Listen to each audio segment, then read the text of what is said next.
Someone's looking to cash their chips early. Reloading! Wait, no, I'm out!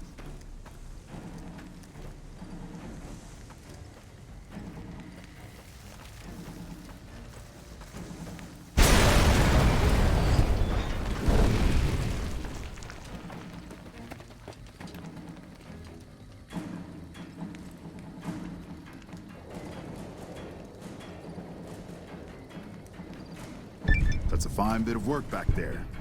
Truth told, I'm surprised you made it out of there in one piece. You and the dam. I'm impressed to say the least, and that's no easy thing. You've secured NCR's future. The administration sends its thanks for what it's worth. And we're glad to have you.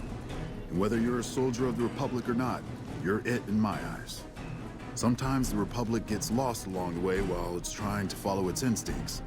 But when soldiers like you come along, it helps them get back on track and does it by example. And what you've done here today, that's gonna keep us going for a while. We clean up, take prisoners, watch the east for any more trouble from the Legion. Though I think they're still running, according to our scouts. After that, we'll see what happens when the dust settles and how the Mojave looks now without Caesar coming for its throat. Something tells me we better enjoy this breather while we can. And if that means Vegas, then you and the troops have earned it. Can't keep the courier spirit down, eh? Fair enough. We'll clean up here. Kind of curious how this is going to pan out in the long run, but I guess history will tell us in its own sweet time.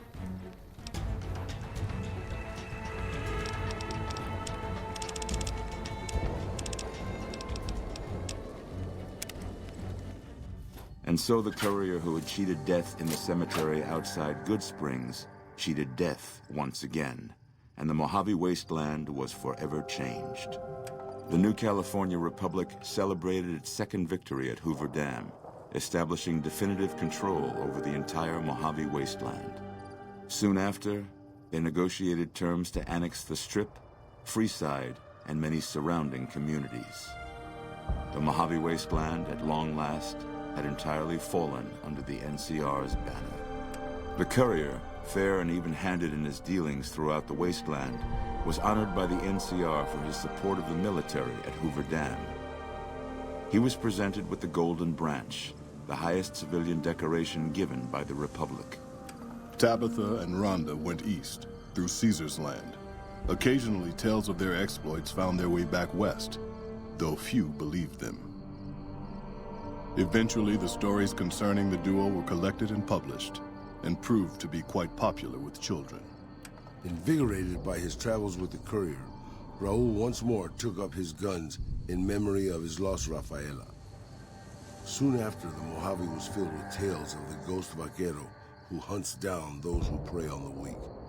With the help of the gunrunners, the Boomers developed a healthy trading relationship with the NCR. Eventually, the Boomers began wandering out into the wasteland, while still preventing outsiders from entering Nellis. The Brotherhood and the NCR in the Mojave Wasteland declared an official truce, despite continued hostilities between the two in the West. As per their agreement, the NCR handed over all suits of salvaged power armor, and in return, the Brotherhood helped patrol I-15 and Highway 95. Despite her departure from the group, the Brotherhood's peace treaty with NCR came as some relief to Veronica. Though she remained friendly with surface patrols, she was never again permitted to enter the bunker she once called home. Fearing for the safety of anyone she associated with, she continued her solitary life as a scavenger. But reports would emerge from Mojave scientists and social workers of old equipment miraculously repaired and research notes mysteriously completed. Their leaders destroyed by the courier, the fiends scattered throughout the wasteland. Without the organization of Motor Runner, Cook, Violet, and Driver Nephi, they were easy prey. After the NCR's victory at the dam, in part thanks to follower medical support, NCR allowed the followers to care for refugees as they see fit. Old Mormon Fort expanded its services and was able to aid more people, becoming a refuge for the less fortunate citizens of New Vegas. Arcade had hoped that Freeside would be able to remain independent of NCR rule. But he was glad that Caesar's Legion had been stopped at Hoover Dam. He tended to the sick in Freeside for a while longer, then returned to NCR territory to become a teacher with the followers there. Good Springs saw more trade along I-15 after NCR gained control of the Mojave Wasteland. But with that came a heavy burden of the Republic's taxes. Some old-timers, unable to handle the cost, were forced to move on, grumbling all the while. In the years following the destruction of Cassidy caravans, NCR used evidence of the plot to blackmail the Crimson Caravan and the Van Graffs. NCR enacted strict trade laws with little resistance, strengthening their supply lines and their position in the Mojave. Cass survived to see the NCR flag flying proud over Hoover Dam, and thought for a moment, this is what a hero must feel like. She was about to tell the courier not to get too proud of himself. Then she figured, he knew that already. That night, Cass kicked in the door of his room to celebrate, only to find the man on the bed was an NCR soldier whose barracks had been destroyed. He was cute, though, so after having her way with him, she got the hell out, leaving an empty whiskey bottle as a note. As she walked along the dam in the night, she felt drunk, content, and happy to be alive. Which to her was the whole point of it all. During the Battle of Hoover Dam, the Great Khans quickly evacuated Red Rock Canyon and headed north and east into the plains of Wyoming. There, they reconnected with the followers of the Apocalypse and rebuilt their strength.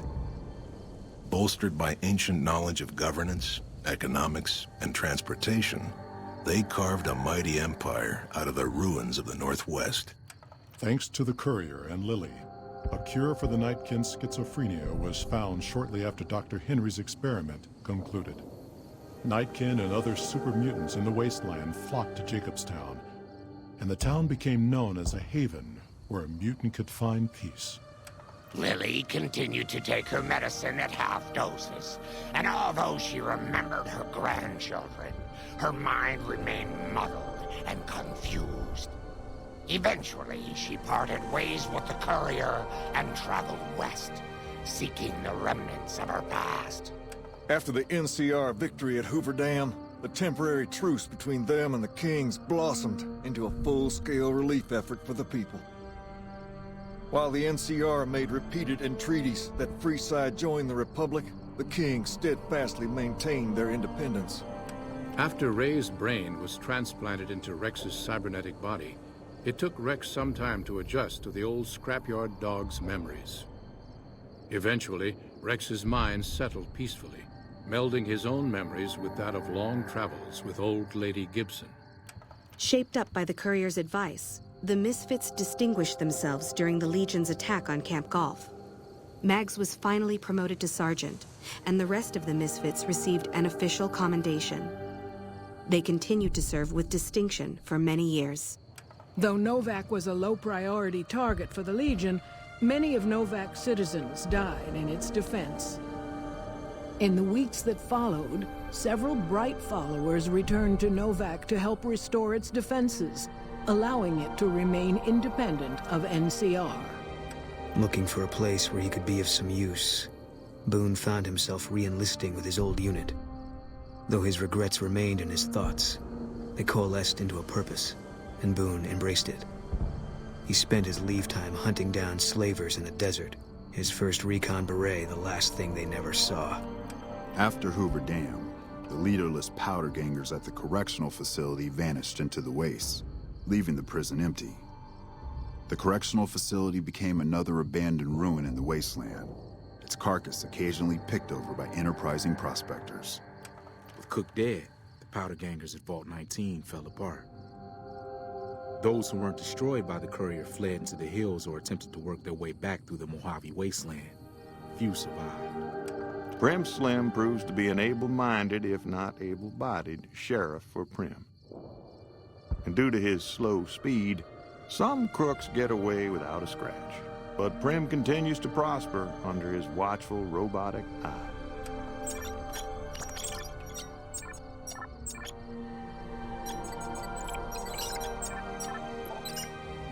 Defying Chief Hanlon's worst fears, NCR's Rangers persevered and distinguished themselves during the Second Battle of Hoover Dam. The Rangers, along with NCR's many troopers, shared the glory of victory. Hanlon wisely stayed out of the spotlight, crediting General Oliver's leadership for NCR's success. After a brief fanfare, Hanlon stepped down as chief and returned to the peace and quiet of his ranch outside of Reading. After their bold arrival at Hoover Dam, the remnants disappeared as quickly as they came. Legends of their power spread throughout the Southwest, a reminder of why people once feared the sight of vertibirds in the sky. And so the Courier's Road came to an end, for now. In the new world of the Mojave Wasteland, fighting continued, blood was spilled, and many lived and died just as they had in the old world. Because war never changes.